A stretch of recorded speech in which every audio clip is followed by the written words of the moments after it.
നല്ലൊരു കാര്യം കൊടുക്കാം. ദിലീപേട്ട ആയി തന്നെ. എല്ലാവർക്കും നമസ്കാരം.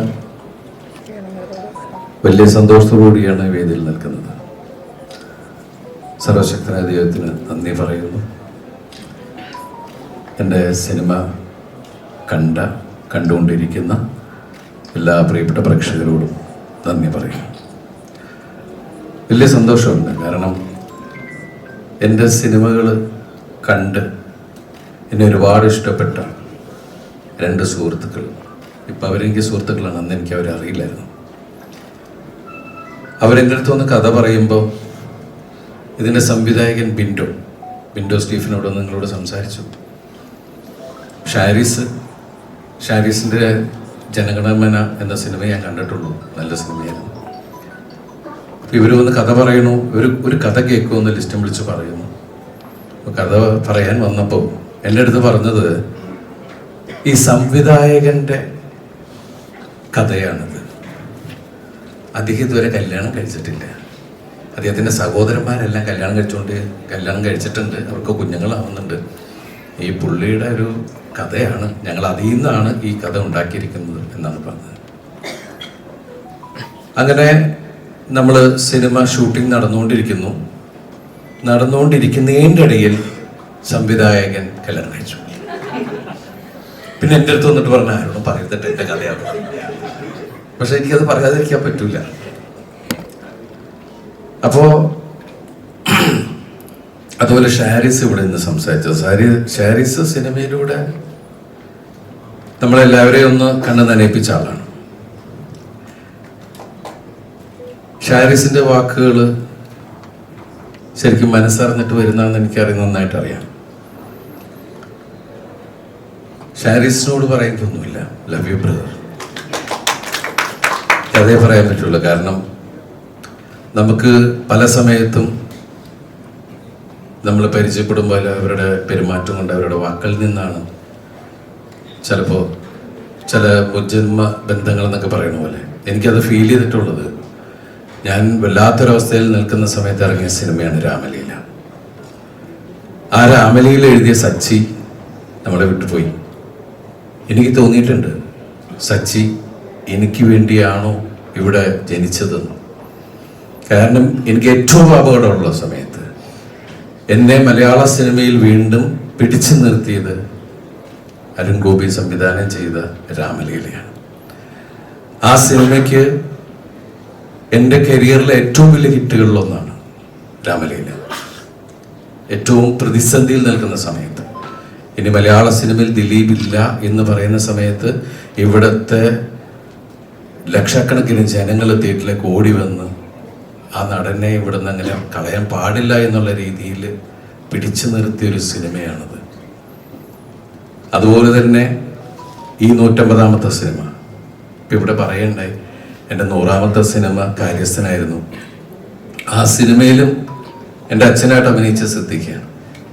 എൻ്റെ 150ാമത്തെ സിനിമയിലും എങ്ങനെയൊക്കെയോ കറങ്ങി തിരിഞ്ഞ് സിദ്ദിഖ് തന്നെയായിട്ട് എൻ്റെ അച്ഛനായിട്ട് അഭിനയിക്കുന്നത്. അപ്പം ഞാനിടയ്ക്ക് പല സിനിമകളും ഞങ്ങളങ്ങനെ അച്ഛൻ മകൻ, ഇപ്പോൾ നിങ്ങൾക്ക് എല്ലാവർക്കും ഇഷ്ടപ്പെട്ട സിനിമകളിലൊന്നാണ് മൊത്തം കയ്യിൽ നിന്ന് പോയി ഒരു രീതി നടക്കുന്ന ബാലം വക്കീലിലെ എൻ്റെ അച്ഛൻ. അപ്പം ഞാനിടയ്ക്ക് ഫോൺ ചെയ്യുമ്പോൾ അച്ഛാ എന്ന് പറഞ്ഞാൽ വിളിക്കണേ. അങ്ങനെ ഒരു ചില ബന്ധങ്ങൾ ഉണ്ടാവാന്ന് പറയുന്നത്. അതുപോലെ തന്നെ ലിസ്റ്റിൻ്റെ കൂടെ ഞങ്ങൾ അവരുടെയൊക്കെ വെച്ച് കണ്ടുള്ള സൗഹൃദങ്ങൾ മാത്രമേ ഉള്ളൂ. ലിസ്റ്റിൻ്റെ കൂടെ പണം ചെയ്തിട്ടൊന്നുമില്ല. മലയാള സിനിമയിലെ ഒട്ടുമിക്ക താരങ്ങളെയും വെച്ച് നിർമ്മിക്കുന്ന ഒരു വലിയ കമ്പനിയാണ് മാജിക് ഫ്രെയിംസ്. അപ്പോൾ ലിസ്റ്റിന് അങ്ങനെ ഒരു കഥ, ലിസ്റ്റിൻ്റെ ഒറ്റ ആഗ്രഹമാണ്, ചേട്ടാ ഈ പടം അടിക്കണം, ഈ പടം നമുക്ക് ആവശ്യമാണ് എന്ന് പറയുന്ന. കാരണം ഞാനൊരു നിർമ്മാതാവാണ്, അദ്ദേഹത്തിൻ്റെ സുഹൃത്തുക്കളും അല്ലെങ്കിൽ മറ്റുള്ള ഹീറോസും ഒക്കെ ആയിട്ട് സിനിമ ചെയ്യുന്ന ഒരാളാണ്. പക്ഷേ ഇപ്പം ഷാരിസ് പറഞ്ഞ പോലെ അദ്ദേഹത്തിൻ്റെ ചെറുപ്പകാലത്ത് ഞാൻ അദ്ദേഹത്തെ ഒരുപാട് ചിരിപ്പിച്ചിട്ടുണ്ട് എന്നുള്ളതാണ്, അല്ലെങ്കിൽ ചിന്തിപ്പിച്ചിട്ടുണ്ട്. എൻ്റെ സിനിമകൾ ഒരുപാട് ഇഷ്ടമായിരുന്നു ഇഷ്ടമാണ് എന്ന് സംസാരിച്ചുകൊണ്ടിരിക്കുന്ന ലിസ്റ്റിന് ഈ സിനിമ മറ്റെന്തിനേക്കാളും വലുതായിട്ടാണ് എനിക്ക് പ്രവൃത്തിയിൽ തന്നെ തോന്നിയിട്ടുള്ളത്. സത്യം പറഞ്ഞ ഈ സിനിമ വരുമ്പോൾ, ഈ സിനിമ റിലീസാവുന്ന നിമിഷം വരെ വലിയ പരസ്യങ്ങളൊന്നും ഇല്ലാതിരുന്ന സിനിമയാണ്. ഈ സിനിമയ്ക്ക് ഏറ്റവും കൂടുതൽ പരസ്യം തന്നത് ഇവിടുത്തെ മലയാളി പ്രേക്ഷകരാണ്. കാരണം മൗത്ത് പബ്ലിസിറ്റി എന്ന് പറയുന്ന ആ പബ്ലിസിറ്റി ഏറ്റവും വലുതാണ്. പ്രത്യേകിച്ച് ഇന്നത്തെ അവസ്ഥയിൽ നമുക്ക് ഒരാൾ ഒരു കാര്യം പറഞ്ഞാൽ അത്രയും വേഗത്തിലാണത് ലോകത്തിൻ്റെ മുമ്പിലേക്ക് എത്തുന്നത്. അതിന് സഹായിക്കുന്നത് ശരിക്കും പറഞ്ഞാൽ ഈ സിനിമയിൽ ഏറ്റവും എടുത്തു പറയേണ്ട ഒന്ന് തന്നെയാണ് നമ്മൾ സോഷ്യൽ മീഡിയയിലൂടെ. കാരണം ഈ സിനിമയുടെ ഒരു വലിയ പ്രസ് മീറ്റും കാര്യങ്ങളുമൊക്കെ വെക്കുന്ന സമയത്ത് ഒരു കൊച്ചു വേടിയിൽ നിന്നാണെങ്കിൽ നമുക്ക് വേണമെങ്കിൽ ഈ സിനിമയുടെ മൊത്തം കഥ പുറത്തേക്ക് പോകാം. അപ്പോൾ അതുകൊണ്ട് തന്നെയായിരിക്കും ഇതിൻ്റെ എല്ലാവരും ചർച്ച ചെയ്ത് തീരുമാനിച്ചു നമുക്ക് ഈ സിനിമ കഴിഞ്ഞിട്ട് നമുക്ക് മീഡിയയുമായി നമുക്ക് തുറന്ന് സംസാരിക്കാം. കാരണം എന്താ വെച്ചിട്ടുണ്ടെങ്കിൽ ഇപ്പം ഈ സിനിമ എനിക്ക് തോന്നുന്നു നിങ്ങൾ ഒട്ടുമിക്ക ആൾക്കാരും കണ്ടിട്ടുണ്ടാവും. അപ്പം എന്തുകൊണ്ടാണ് ഇന്നത്തെ നമ്മുടെ ലൈഫിൽ സോഷ്യൽ മീഡിയയുടെ പ്രസക്തി എന്താണെന്ന് നമുക്ക് എല്ലാവർക്കും അറിയാം. ഇപ്പം ഇവിടെ നിൽക്കുന്നത് നമുക്ക് പ്രൈവസി ഏറ്റവും കൂടുതൽ ആഗ്രഹിക്കുന്ന ഒരാൾക്ക് ഒരു പ്രൈവസിയും ഇല്ലാത്തൊരു ലോകത്താണ് നമ്മൾ ജീവിക്കുന്നത്. കാരണം നമുക്ക് പറയാനുള്ള ഇപ്പം നിങ്ങളെല്ലാവരും ഇവിടെ ക്ഷണിച്ചത് നന്ദി പറയാൻ നിങ്ങളോടും നിങ്ങളിത് എത്തിക്കുന്ന ആൾക്കാരോടും അത് കാണുന്നവരോടും കണ്ടുകൊണ്ട് നിൽക്കുന്നവരോടും നന്ദി പറയാനാണ് ഇങ്ങനെ ഒരു വേദി ശരിക്കും പറഞ്ഞാൽ ഞങ്ങളെല്ലാവരും കൂടി ഒരുക്കിയിരിക്കുന്നത്. നേരിട്ട് സംസാരിക്കാൻ, ലോകത്തിനോട് സംസാരിക്കാൻ, നിങ്ങളോട് സംസാരിക്കാൻ. അതുപോലെ തന്നെ ഈ സിനിമയുടെ ക്യാമറമാനാണ് രണദേവ. അദ്ദേഹം ഇവിടെ ഇതുവരെ വന്നിട്ടില്ല. അദ്ദേഹത്തിൻ്റെ ഗംഭീര വർക്കുകളൊന്നാണ്. അതുപോലെ ഇതിൻ്റെ സംഗീത സംവിധായകൻ സനൽ, അദ്ദേഹത്തിൻ്റെ ആദ്യത്തെ സിനിമയാണ്. ഇതിൽ എൻ്റെ കൂടെ അഭിനയിച്ച നായിക, ഞാൻ ഈ കഥ കേട്ടപ്പോൾ ഇവരോട് ആദ്യം പറഞ്ഞത് ആ കഥാപാത്രമാണ് ഈ പടത്തിൻ്റെ ഹീറോ. ആ കഥാപാത്രം നന്നായില്ലെങ്കിൽ ഈ സിനിമ നമുക്ക് ഒരിക്കലും വിജയിക്കില്ല. പക്ഷെ അവർ പല കുട്ടികളെ ഇങ്ങനെ നോക്കി അവസാനം അവരെത്തിയത് റാണിയ റാണ എന്ന ഒരു വലിയ കലാകാരിയിലാണ്. റാണിയെക്കുറിച്ച് പറയുകയാണെങ്കിൽ എനിക്കറിയാവുന്നത് കലാമണ്ഡലത്തിലെ പ്രോഡക്റ്റാണ് അവർ. അതുപോലെ ഒരുപാട് കുട്ടികൾക്ക് ക്ലാസ് എടുക്കുകയും അവർക്ക് വിദ്യാഭ്യസിപ്പിക്കുകയൊക്കെ ചെയ്യുന്ന ഒരു വലിയ കലാകാരി. അവരുടെ മനസ്സിൽ മുഴുവൻ സിനിമകളായിരുന്നു. ഒരു ദിവസം അത് വർക്കൗട്ട് ആവുമെന്ന് അറിയില്ല. നമ്മൾ സിനിമയെ ഒരുപാട് സ്നേഹിക്കുമ്പോൾ സിനിമ നമ്മളെ തേടി നമ്മളിലേക്ക് വരും. അങ്ങനെ കൊണ്ടുതന്ന ഒരു വലിയ കലാകാരി. എൻ്റെ കൂടെ ഒരുപാട് നായികന്മാർ മലയാള സിനിമയിൽ ഒരുപാട് ലാംഗ്വേജിൽ അഭിനയിച്ചിട്ടുള്ള നായികമാർ എൻ്റെ കൂടെ അഭിനയിച്ചിട്ടുണ്ട്. ആദ്യകാല സിനിമകൾ എൻ്റെ കൂടെ വന്നിട്ടുണ്ട്. അതുപോലെ നമുക്ക് മലയാള സിനിമയ്ക്ക് കിട്ടിയ ഒരു വലിയ കലാകാരിയാണ് റാണിയ റാണ. അതുപോലെ തന്നെ മീനാക്ഷി മാധവി, അവരുടെ രണ്ടാമത്തെ സിനിമയാണ്. എൻ്റെ രണ്ട് നായികമാരാണ്. ഒരു ഏരിയയിൽ ശരിക്കും പറഞ്ഞാൽ ഫസ്റ്റ് ഹാഫിൻ്റെ ഒരു ഏരിയ തന്നെ അന്ന എന്ന് പറയുന്ന കഥാപാത്രമാണ് മുന്നോട്ട് കൊണ്ടുപോയിട്ടുള്ളത്. ഞാൻ അതിനു മുമ്പ് മീനാക്ഷിയുടെ സിനിമ കണ്ടിട്ടുള്ളത് മധുരം മനോഹരം. ആ സിനിമയിലാണ് വളരെ റിയലിസ്റ്റിക് ആയിട്ട് അഭിനയിക്കുന്നത്. സത്യം പറഞ്ഞാൽ ഇപ്പോൾ ഉള്ള ആൾക്കാർ അത്രയും ഗംഭീരമായിട്ട് അഭിനയിക്കുന്നത്. നിങ്ങൾ എൻ്റെ കൂടെ അഭിനയിച്ചപ്പോൾ ഞാനും അഭിനയം പഠിച്ചു. ആ ഒരു ഗിവ് ആൻഡ് ടേക്ക് ഭയങ്കരമായിട്ട് എല്ലാവരിലും ഒന്നും ഉണ്ടായിരുന്നു. അതുപോലെ തന്നെ ജെസ്സി മമ്മീനെ നിങ്ങളാരും മറക്കൂല, അറിയാലോ.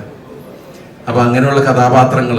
പിന്നെ എനിക്ക് എടുത്തു പറയേണ്ട ആള് ഇപ്പോൾ പ്രിൻസ് ആൻഡ് ഫാമിലിയിലെ എൻ്റെ അനിയന്മാർ രണ്ടുപേരുണ്ട്. ഒന്ന് ധ്യാനം, ഒന്ന് ജോസൂട്ടിയും. ഞാൻ ആ സിനിമ കഴിഞ്ഞിട്ട് അദ്ദേഹത്തെ അവരാണ് വീട്ടിൽ വെച്ച് കണ്ടു. പിന്നെ ഞാൻ ഇപ്പോഴാണ് കാണുന്നത്. വളരെ തിരക്കുള്ള ആ കലാകാരനെ നമുക്ക് ഇന്നത്തെ മുത്താണ് നമ്മുടെ. ഞാൻ ഈ സിനിമയുടെ ഒരു ഇന്റർവ്യൂവിലും അവനെ കൊണ്ടുവന്ന് വെച്ചിട്ടില്ല. ഇന്ന് മുതൽ ഇന്ന് മുതൽ നമുക്ക് ഇവനുണ്ട്. കാരണം പ്രിൻസ് ഓഫ് ഇന്റർവ്യൂസ് ആണ്, അല്ലേ? ഇരിക്കട്ടെ. എല്ലാവർക്കും പ്രിൻസിന്റെ ധ്യാനിന്റെ ഇന്റർവ്യൂവിനെ ഒരുപാട് ഇഷ്ടമാണെന്ന് അറിയാം. എന്തായാലും വലിയ സന്തോഷമുണ്ട് ഈ സിനിമയെ വലിയ വിജയത്തിലെത്തിക്കാൻ വേണ്ടി നിങ്ങൾ എല്ലാവരും തരുന്ന ഈ സ്നേഹത്തിന് ഒരുപാട് നന്ദി പറയുന്നു. എനിക്കൊരു അപേക്ഷ ഉള്ളത്, എങ്ങനെ വേണമെങ്കിലും എടുക്കാം, ഇത് റിക്വസ്റ്റാണ്, ഒന്നുമില്ല. കുറേ വർഷങ്ങൾക്ക് മുമ്പ് എന്നെ അടിച്ചിടാൻ വേണ്ടി കൂടുന്ന ആൾക്കാരല്ലേ നിങ്ങളൊക്കെ. ഇപ്പൊ ഒന്ന് എഴുന്നേറ്റ് നിൽക്കാൻ നിൽക്കുന്ന സമയത്ത് എനിക്ക് എൻ്റെ കൂടെ നിന്നൂടെ. വലിയ സന്തോഷം. നിങ്ങളുടെ എല്ലാവരുടെയും അനുഗ്രഹങ്ങളും സഹായങ്ങളും പ്രാർത്ഥനകളും പ്രതീക്ഷിച്ചുകൊണ്ട് നന്ദി, ഒരുപാട് നന്ദി. Thank you. Thank you very much ദിലീപേട്ട.